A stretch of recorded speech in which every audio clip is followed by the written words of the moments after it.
ये है गुरुद्वारा रकाबगंज और ये है चारों तरफ की शोभा। और इधर जूते तो निकाले जाते हैं और ये हूँ मैं। चलो इस गुरुद्वारे का इतिहास पता करते हैं। इस गुरुद्वारे का इतिहास क्या है, ठीक है? तो देखो, इतिहास कहता है यहाँ का कि इस पवित्र स्थान पर श्री गुरु तेग बहादुर साहिब महाराज के धड़ का संस्कार हुआ था। इससे पहले इस स्थान पर भाई लखी शाह बंजारे का घर था।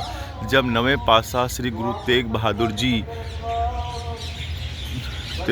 जी चांदनी चौक स्थित गुरुद्वारा शीशगंज साहिब के से पहले धड़ का संस्कार हुआ। इससे पहले इस स्थान पर भाई लखी शाह बंजारे का घर था। जब नवें पातशाह श्री तेग बहादुर जी चांदनी चौक स्थित गुरुद्वारा शीशगंज साहिब के पवित्र स्थान पर 11 नवंबर 1675 ईस्वी को शहीद किए गए, तब वहां से गुरु जी का पवित्र शीश भाई जैता सिंह श्री आनंदपुर साहिब ले गए और गुरु जी के पवित्र धड़ को भाई लखी शाह बंजारा जी इस स्थान पर अपने घर ले आए।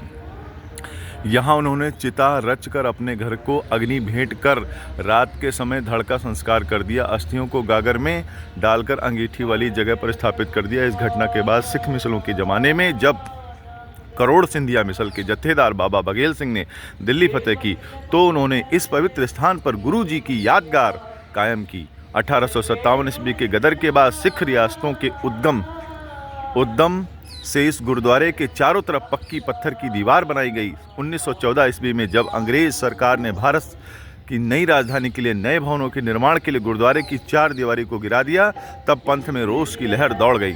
बहुत प्रयत्न के पश्चात अंग्रेज सरकार को मजबूर होकर गिराई गई दीवार को फिर से बनवाना पड़ा। भाई लखी शाह बंजारा के समय यहाँ रकाबगंज नामक एक छोटा सा गाँव था, जिसके रहने वाले लोग कुछ समय पश्चात कहीं और चले गए। इस पवित्र स्थान का नाम उसी गांव के नाम से रकाबगंज प्रसिद्ध हुआ। गुरुद्वारा साहिब की इमारत की सेवा स्वर्गीय हरनाम सिंह सूरी पूसा रोड वाले ने 8 जनवरी 1957 ईस्वी को कराई। तो ये है गुरुद्वारा रकाबगंज साहिब का इतिहास। और ये हूँ मैं। पढ़ने में कहीं कोई गलती हुई हो तो माफ़ी। और ये इस गुरुद्वारे के जो भी दर्शन करेगा, ठीक, और यहाँ विजिट करेगा, ईश्वर से प्रार्थना है उसकी मनोकामना पूरी हो और उस पर मेहर और क्या कहते हैं आशीर्वाद ईश्वर का बना रहे। वाहेगुरु उस पर आशीर्वाद बनाए रखें और वाहेगुरु ऐसा मौका बार बार देना कि हम बार बार इन स्थानों का दर्शन कर सकें। कहते हैं जब आप बुलाते हैं तभी कोई आता है।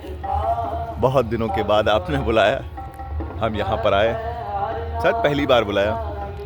हे प्रभु, दोबारा ऐसा मौका बार बार देना कि हम ऐसे स्थानों पर बार बार जा सकें। प्रभु जी दया करो, दया करो, दया करो।